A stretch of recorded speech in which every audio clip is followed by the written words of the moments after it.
نحمده ونستعينه ونعوذ بالله من شرور أنفسنا ومن سيئات أعمالنا من يهده الله فلا مضل له ومن يضلل فلا هادي له وأشهد أن لا إله إلا الله وحده لا شريك له وأشهد أن محمدا عبده ورسوله أما بعد فأعوذ بالله من الشيطان الرجيم بسم الله الرحمن الرحيم إنما المؤمنون إخوة فأصلحوا بين أخويكم واتقوا الله لعلكم ترحمون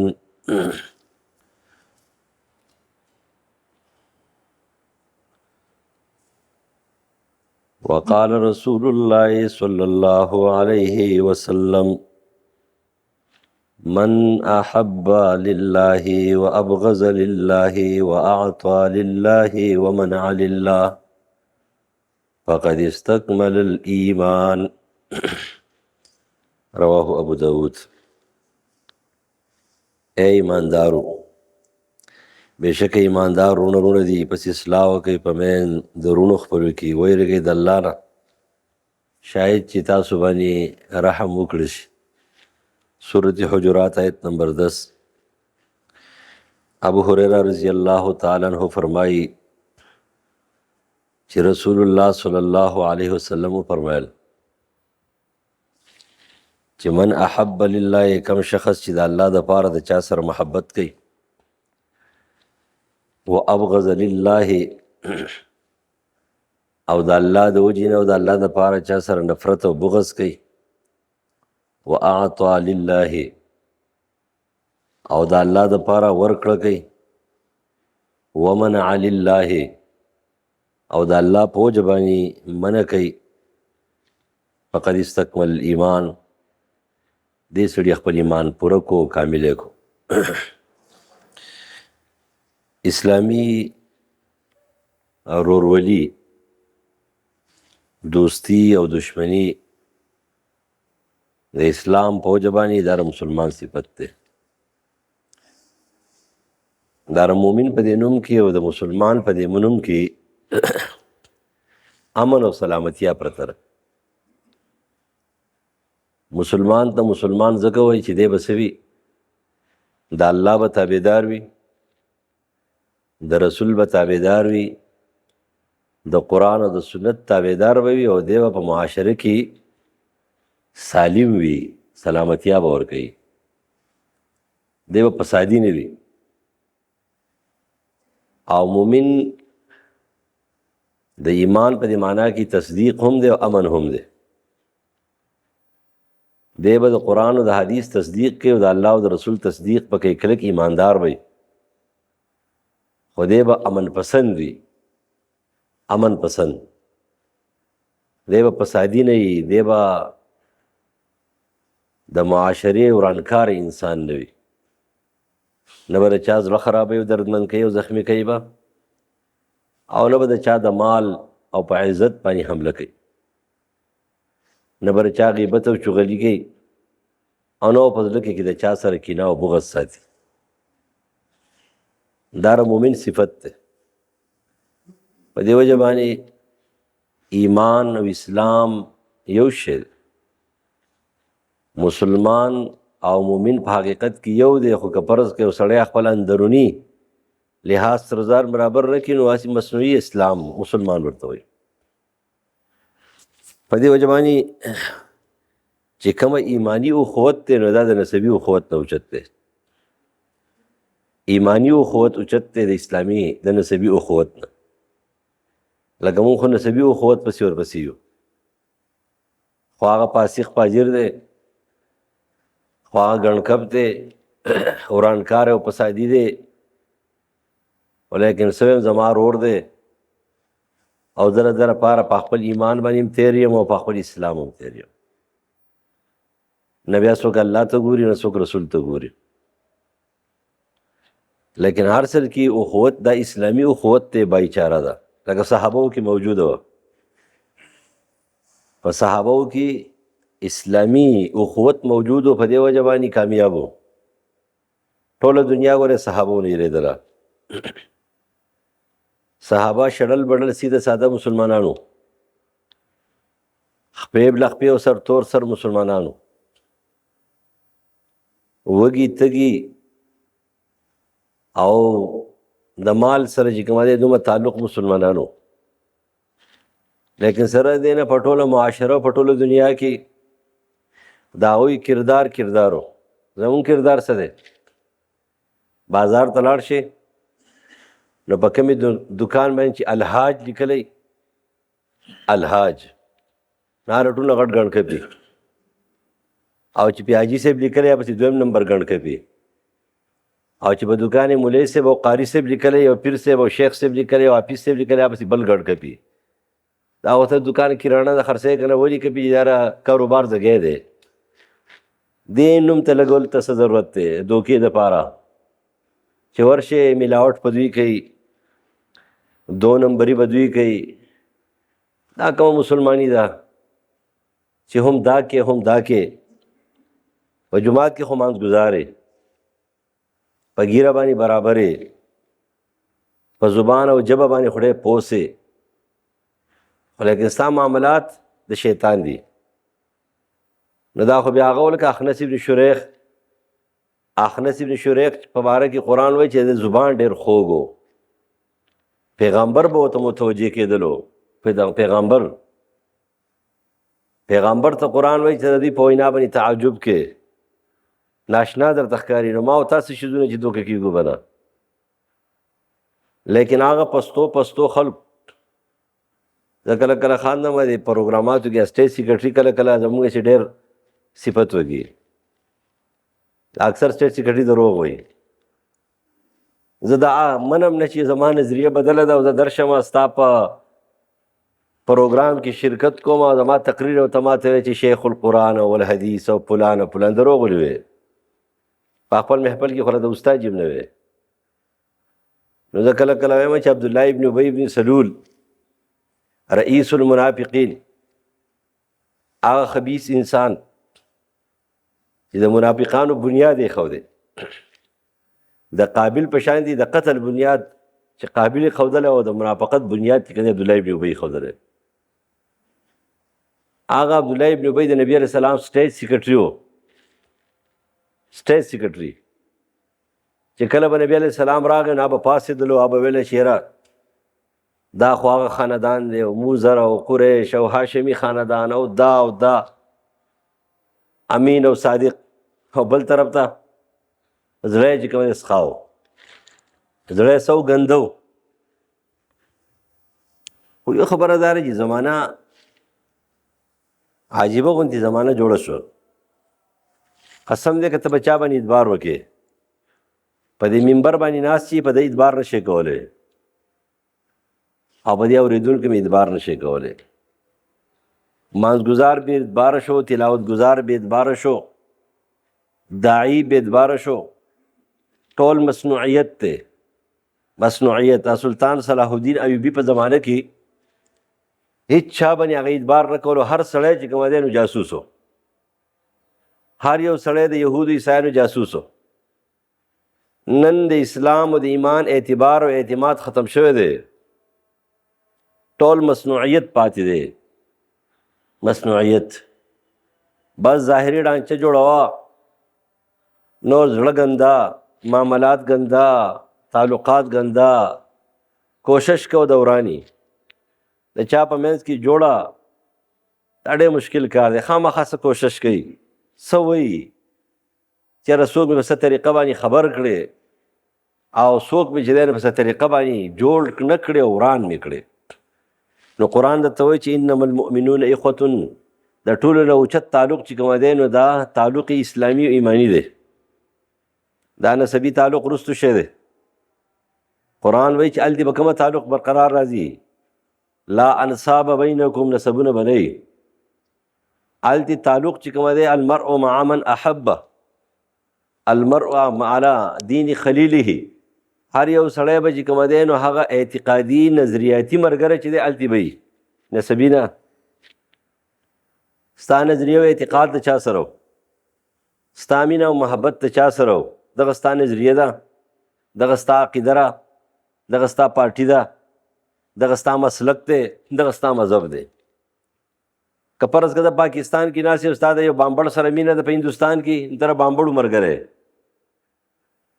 که ته په پاکستان کې ناست یې ستا د یو عیسایي سره مینه ده، ته د عیسایانو ملګری یې. که تا د یهودي مردار سره مینه ده نو ته د یهودو ملګری یې. او که تا د یو اکټر سره او د یو بل ګلوکار سره او د بل شي سره او د بل فاسق فاجر سره، د لینن او د سټالن او د کارل مارکس سره یا د ټرمپ او د بل شي سره مینه ده، نو ته ناست په پاکستان کې منځونه کې خو ته د هغه ملګری، ته به د هغه سره په دغې مینې پاسې یې. خپله مینه وګورئ، چا سره مینه کوو، چا سره هم تعلق دی. د چا د نظریې چې کومه دی نو زنده‌باد مرده‌باد وایو، د چا د پارټۍ زنده‌باد مرده‌باد وایو. خپله وګورئ، خپل تعلق ګورئ چې تعلق دی د کمې خلقو انسانانو سره دی. زړه او محبت او رای او سوچ او فکر دی د چا سره دی، سبا به دقې سره ولاړې. که تر فاسق فاجر سره یا که فاسق فاجر سره به ولاړې، که تر نیک صالح سره د نیک صالح سره به ولاړې. انس ابن مالک رضی الله تعالی عنہ هغه یو ځل وفرمایل چې نبي علیه السلام ته یو صحابي راغی، ورته وایي د الله رسوله ډېر اعمال خو مې نشته دی، خو ستا سره مې ډېره مینه ده، د الله او د رسول سره مې ډېره مینه ده. نبی علیه السلام ورته ویل چې دا مینه به تا جنت ته داخل کړي. انس ابن مالک رضی الله عنه فرمایل چې زمونږ خو بیا ډېره مینه ده، د ده نه هم زیاته ده. زمونږ د الله سره مینه ده ټول نه زیاته، د رسول الله سره مینه ده ټولو نه زیاته، بیا هم د ابوبکر سره مینه ده او د عمر سره مینه ده او د عثمان سره مینه ده او د حضرت علي سره مینه ده. نو که مونږ د هغه هم ځان اوچت کړو بیا به څه وایو چې زمونږ خو د ټولو صحابهو سره مینه ده، زمونږ د ټولو تابعینو سره مینه ده، ټولو تبع تابعینو سره مینه ده. خو مینه تش په تلفظ نه کېږي. حب القلب یظهر بالید، مینه چې کومه دی نو دې تعلق د اعمالو سره دی. قرآن فرمایي قل ان کنتم تحبون الله فاتبعوني یحببکم الله. که یو سړی چغې وباسي زه عاشق الله یم، زه په الله تعالی باندې سیم، د الله سره مې مینه ده، زه عاشق رسول یم، د رسول الله سره مې مینه ده، زه عاشق صحابه یم، د صحابو سره مې مینه ده، زه عاشق تابعین یم، تابعینو سره مې مینه ده، د تبع تابعین سره مینه ده. نو ته په ځان کې هغه کردار پیدا کړې. که د الله حکم نه منې دروغ وی، که د پیغمبر د سنت سره دې ورانه ده دروغ وی، که د سلفو د اتباع او د هغوی د سیرت سره دې ورانه ده، د هغوی ځان له خپل سیرت نه لرې، هغه سیرت نبوي دی. د تابعینو د صحابو د تبع تابعینو سیرت ځان له سیرت نه لرې، خو هغوی دغه سیرت عملي ښکاره کړی دی. د پیغمبر سیرت یې په ځان کې راوستی دی، په معاشره کې ښکاره کړی دی. دې ته محبت وي. د دې وجې نه خپل زړه کتل غواړي، خپل نظریه کتل غواړي، خپل تحریک کتل غواړي، خپل پارټي کتل غواړي، خپل سوچ کتل غواړي، خپل فکر کتل غواړي، چا پسې روان یو چا سره هم تعلق دی. نو ځکه قرآن وایي چې انما المؤمنون اخوة. رسول الله فرمایي، دا صحیح حدیث حسن حدیث د ابو داود او امام حاکم هم نقل کړی، ذهبي ورته صحیح وایي چې من احب لله، یو سړی خپل معیار معلوموي، وي زه کله چې یو سړی مینه کوي لله، احب لله مطلب سره لله مینه کوي، نو څه به کوي؟ شیطان سره به کوي. چې یو سړی د الله سره مینه کوي، د الله د دشمنانو سره به مینه کوي. څوک د الله سره مینه کوي نو د الله د دشمنانو چې کومه دی د هغې اتباع به کوي، که نه د الله د قانون اتباع به کوي، الله د قانون اتباع به کوي. دا به هله محبت لله وي. و ابغض لله چې سړی کوي چې د الله دپاره چا سره بغض کوي، نو دی به د شیطان ملګری، دی به د خواهشاتو ملګری، د شیطان د ورکرانو د هغې د پارټنرانو ملګری وي، او که نه دی به د الله تعالی ملګری، د الله ملګری وي.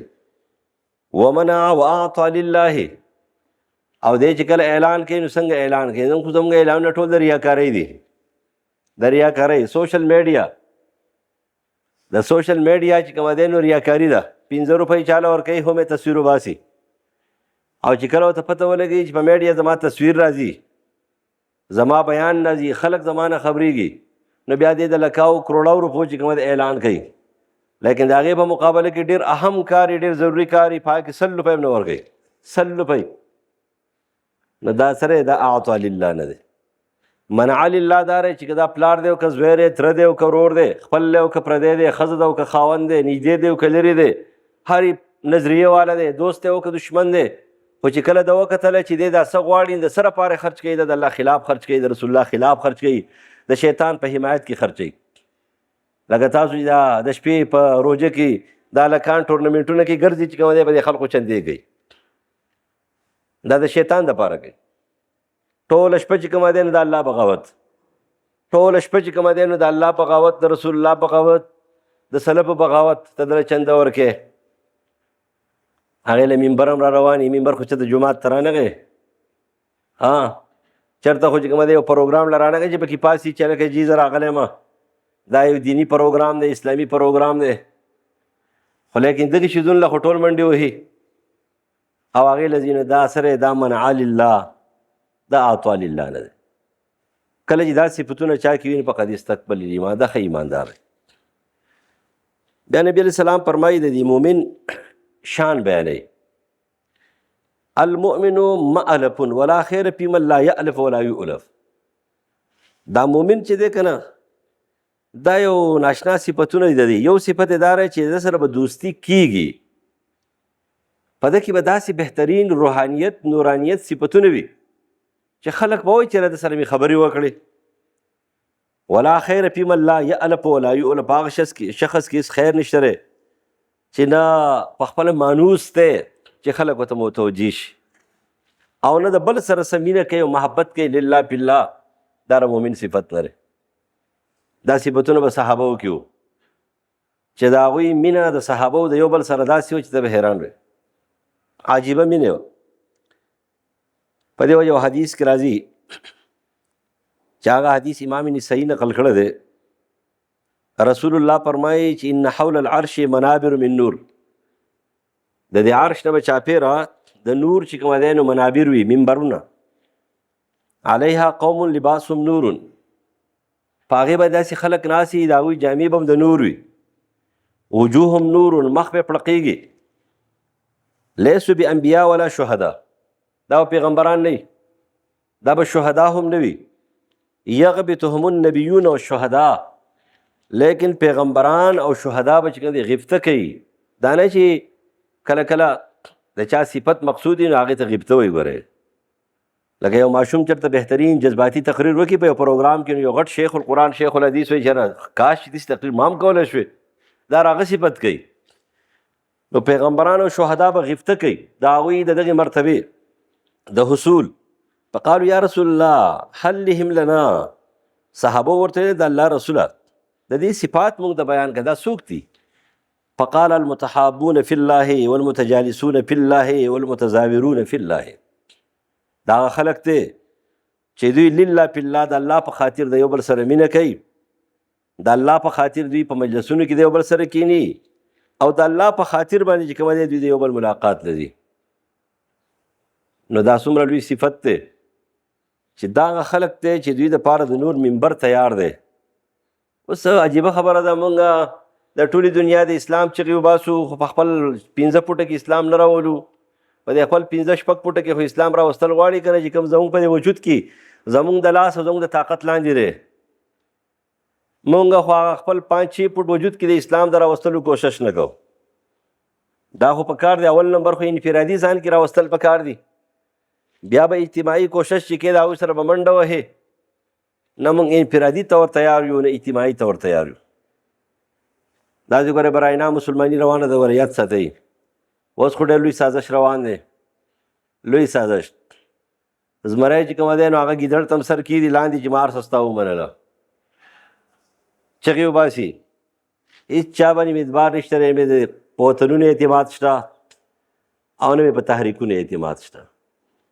مکمل طور باندې زما خپل زړه درته وایم زه به چا اعتماد نه کوم څه چې کېږي دا څه دا ټول کیلي ټول کیل خو موږ به بیا نه یو کیل به ښکاره شي الله دې خیر کړي هسې نه چې ګورې مسلمانین درنه ټول واخلي ما به طالبانو ته ویلې طالبانو خپلو مدرسو خیال ساتئ 1 نمبر چې کوم دی ابراهیمي کارډ او مدرسو باندې ثابتېږي او دې باندې نافظ کېږي تا ته به حدبندي کوي د قرآن د آیتونه به وي دا به نه وي. په قطر کې د نن ډېره موده مخکې چې کومه دی نو یو کس ویل زه جومات ته تلم او په قرآن مجید کې هغه آیتونه چې د یهودو عیسایانو خلاف وو هغه آیتونه د جهاد او د قتالو په هغې سټیپلر لګېدلی و په ټولو قرآنونو کې. د هغې زمانې نه زما په ذهن کې دا راغله چې یو شی روان دی، یو سازش. دغه ابراهیمي معاهده 1 نمبر دستخط پې قطر کړی، 2 نمبر پې کویت کړی، 3 نمبر پې امارات کړی دی. اسلام دا به ختمی او دین اکبری به راځي. هغه مشرف چې هغه روشن خیالي ویله هغه مردار چې غرق شوی دی او تباه شوی ورسره دی الله دا نور هم تباه کړي. هغه خو لاړو په ذلیل مرګ باندې مړ شو. هغه د دې علمبردار و. هغه په مدرسو کې دومره زور کړی تاسو ته پته نشتی، دومره زور یې د روشن خیالۍ کړی دی څه حد یې نشتی. اوس شی روان دی، ما ځان تیار کوي. قرآن مجید کې به د سټیپلري لګوي، په بخاري کې به د سټیپلري لګوي، په ترمذي کې به لګوي، پاڼې به سټیپلر کوي، دا به نه وی. بیا به بله زمانه راشي دا به دې کټ کړي. بیا به ستاسو قرآن چې کومه دی صف او صفاتي صورتونه پاتې شي. تاسو نه منئ مه منئ، دا به راځي. دا دومره لوی سازش چې روان دی په دې تاسو نه پوهېږئ. څه دبره 1 لک میزایل دي په یو وطن باندې ولګي او هغه وطن دې ریز مریز کېږي نه، هغه دې ایره کېږي نه. دا څنګه میزایل دي؟ دا ولې چېرته چې کومه دی نو د کاکونو ډک جنګ وسه. یو میزایل چې په دې کلي ولګي دا به ختم کړی. یو میزایل څنګه چې کومه دی نو اسرائیل نه ختمېږي. څه دبره 1 لاک نه زیات میزایل پې لګېدل دي. سازشونه ټول چاپېره سازشونه دي. خپل زړه وګورئ. دا هغه خلک دی د یو بل سره مینه کوي د الله دپاره، د الله په مجلس کې. موږ د هغې خلکو سره مینه ده، موږ سره ملاقات هم نه ده شوی. څوک چې د فلسطین حمایت کوي موږ د هغه سره مینه کوو، انشاءالله په دې به جنت ته ځو. دغه مینه ده، دغه محبت. ان الله عز وجل یقول حبت محبتي للذین یتظاهرون من اجلي وحبت محبتي للذین یتناصرون من اجلي. نبی علیہ السلام فرمایي چې الله تعالی خپل محبت هغه چا نه چاپېروي چې څوک لله فی الله محبت کوي د خلقو سره. الله تعالی خپل محبت هغه چا نه چاپېروي چې خلق د خلقو سره لله فی الله امداد کوي. د الله د رضا دپاره امداد. داسې امداد نه چې په دکان کې د سره نوکر دی او زکات صرف هغه له ورکوې په تنخواه کې. ستاسو په دې کلي کې قارونان شته که نه؟ نشته پکې. یو ته ما دی په جومات کې ویله قارون دی او زما څه خبرې نه کوي. مه کوه. مال چې قارون دی ځان جوړ کړی دی غرق شي. اخوا او دې خوا چې کوم دی پورې غاړه او دې غاړه ټول چې کومه دی نو ټولې ځمکې اخلي. ستاسو په دې کلي کې 8 قارونانو اوس خو ورو ورو ختم شو. هغوی قسم دی د عهد کړی و چې د خال دا غونډې ځمکې به موږ اخلو. غریب له به پکې چې کومه دی د کور ځګی نه ورکوو.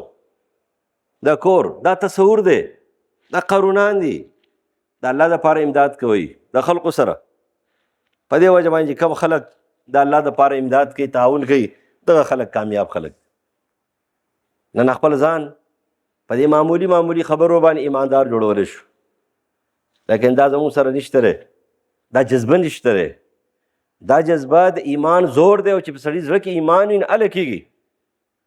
دا د غیرت خبرې خو هغه سړی کولی شي دننه پکې غیرت وي، او چې دننه پکې غیرت نه وي نو هغه هر څنګه شی دی نو هغه به څنګه د غیرت خبرې وکړي. د غیرت خبرې خو هغه سړی کولی شي چې هغه کې دننه ایمان وي، دننه پاکې غیرت موجود وي. بې غیرتۍ زندګي په تندر مه لګوئ. مرګ په خپل ټایم باندې دی. هېڅ څوک بې ټایمه نه مړ کېږي. نه مړ شوی دی نه به مړ شي. څومره چې مړه دي څوک د عزت سره مړ شي شهید شي. د هغې نه چې کومه دی نو ډېر غټ غټ خلک چې کومه دی شهیدان شوي دي تللي دي. او څوک د بې غیرتۍ سره مړ شي په خپل کټ باندې، په خپل کټ باندې د بې غیرتۍ سره مړ شي. یو سپی یو طرف ته ناستي او بل سپی بل طرف ته ناستي، نه ورته ښځه ناسته وي نه ورته زوی ناستي. تاسو د دې نه عبرت نه اخلئ چې یو سړی چې کومه دی نو هغه صدر پاکستان پاتې شوی. یو سړی چې کوم دی دومره غټ انسان پاتې شوی، دومره عظیم سړی چې کله مړ کېږي د هغه په خوا کې څوک نه وي. یو سړی چې کوم دی د ربوبیت دعوه کوي او چې کله مړ کېږي نو خلک یې په چپلو باندې وهي نمرود ته جوړ شي. او چې یو سړی چې کوم دی نو هغه د ربوبیت دعوه کوي په بل زبان باندې، د هغې نه اتاتورک جوړ شي، چینجي پکې وکړي او د هغه په جنازه کې څوک نه وي، څوک یې جنازه نه کوي نه څوک علاج کوي. د هغه خلکو دغه خلکو اتاتورک هغه سړی و چې 1,000 جوماتونه چې کوم دی په کلبونو خرڅ کړو، د عیسایانو په ګرجو باندې خرڅ کړو. لیکن چې کله مړ کېدلو نو بیا انجام دا و چې بیا یې څوک د جنازې د کفن دفن نه و. سرکشي بغاوت نه چلیږي، عاجزي. اسلام دا د عاجزۍ نوم دی، دا د تکبر نوم نه دی، دا د غرور نوم نه. کوم ځای کې چې زور پکار دی هلته زور دی. اشداء علی الکفار رحماء بینهم. کافر په مقابله کې به سخت دی، هغې ته به چې کوم دی نو ټیټ سور نه کې چې په خپو کې ورسره ناستې، په خیر ورسره نشي کولی. مسلمان ته به عاجز دی. خالد ابن ولید رضی الله عنه د کافرانو د شیطان دشمن، کافران او شیطانان به د هغه نه داسې یېرېدل چې هغوی ته به ټي بي لګېدل او کینسر به ورته لګېدلو. لیکن چې کله عمر فاروق حکم جاری کو چې ته معزول شوې، نو حضرت بلال رضی الله عنه یو دې سټ ته څادر واچو او مخې ته یې راولو، خندلی مخکې راوستلو ته یې توره راکړه، ویل ولې ته معزول شوې؟ وایي صحیح ده، توره یې ورله ورکړه او دا واخله. نن خالد ابن ولید هغسې په سالار نه دی. دې ته ویل کېږي مسلماني، دې ته ایمان وایي چې کله معزول شو که نه هېڅ سرکشي نه کوله، نه یې په عمر فاروق پسې خبرې کولې. ایسته لاړو حمص ته او په حمص کې په یو بانډه کې اوسېدلو. شرحبیل ابن حسن رضی الله عنه ورسره. دا بغاوتونه نه کول، دا مسلماني، دې ته ایماندار ویل کېږي. خو چې کله د کافر په مقابله کې وي نو بیا به ویل انا پارس الجدید انا خالد بن ولید، زه هغه شهسوار یم سړی 2 ټوکړې کومه، زه سوی یم خالد زوی د ولید سیف الله یم.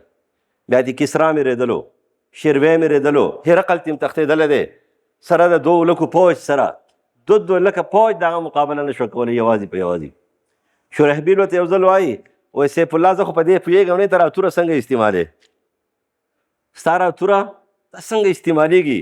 دومره تیزه توره ما خو په دنیا کې د چا نه دلدلي چې ته د یوې ورځې سهار نه شروع وکړې ماښامه پورې جنګ کې 7 تورې 8 تورې 9 تورې 10 تورې ستا په لاس کې ماتې شي، 10,000 40,000 50,000 کافران مشرکان ختم کې، ته نه ستړی شي نه چې کومه دی نو بل څه مسله راځي. زور تومره طاقت تاله چا درکړی دی؟ الله. لیکن دا خلک دې ته ایمان وي. نن موږ په خپل منځ کې ډېر تکړه یو مسلمان ته، خو لیکن کافر ته زمونږ هېڅ زور چې کوم دی دا نشته دی، هېڅ زور نشته. لہذا مسلماني د عاجزۍ نوم دی. ځان کې عاجزي پیدا کول پکار دي. دا بغاوتونه نه چلیږي. چا چې بغاوتونه کړي دي دنیا نه تللی دي، د ربوبیت دعوې کړي د ذلت سره مړه دي، خو لیکن چې د عاجزۍ دعوې کړي دي که نه هغه مړه دي. چا عمر 80 کاله دی دا په بغاوت باندې چې کوم دی اویا کېږي نه، او د چا عمر 80 کاله دی دا په عاجزۍ باندې 50 کېږي نه. څه عمر چې لیک دی بس دغه عمر به مونږ پوره کوو. اسباب د مرګ چې کومه دی جدا جدا دي. کله به د بېغیرتۍ مرګ راځي او کله به د غیرت مرګ راځي، دا زما او ستا په لاس کې. کله به مونږ د بېغیرتۍ په مرګ باندې مړه شو، دا هم زما او ستا په لاس کې ده، او کله به د غیرت په مرګ باندې مړه شو، دا هم زما او ستا په لاس کې. لیکن په اسبابو باندې، په سوچونو فکرونو باندې، په دعاګانو باندې عمر زیاتېږي نه او برکت پکې راځي، خو زیاتېږي نه. الله تعالی دې موږ صحیح مسلمانان کړي، الله دې موږ صحیح ایماندار کړي. دعا وکړئ دې مردګانو ته. یو خوره وفات شوي ده د حمید الله د دې ترور لور څو ورځې وشوې، او دا رور چې کومه دی نو دا هم وفات شوی دی. دا شاکر وفات شوی دی، بیمار و غریب، ډېره بیماري کړې ده او ډېر خالقو. الله تعالی دې وبخي. پروردګار هغه خور هم وبخي، بخشش نصیب کړي، قبر د عذاب جهنم د عذاب نه بچ کړي. دا رور هم وبخي، بخشش نصیب کړي، د قبر د عذاب او جهنم د عذاب د دې اهل و عیال او کورنۍ د صبر جمیل ورکړي. او که څه مسلې وي، پریشانیانې وي، رکاوټونه وي، مالی څه مسایل وي، پروردګاره د خپلو طرف نه غیب غیبانه پوره کړي. ته پرې رحم وکړي. اللهم اغفر لحینا ومیت.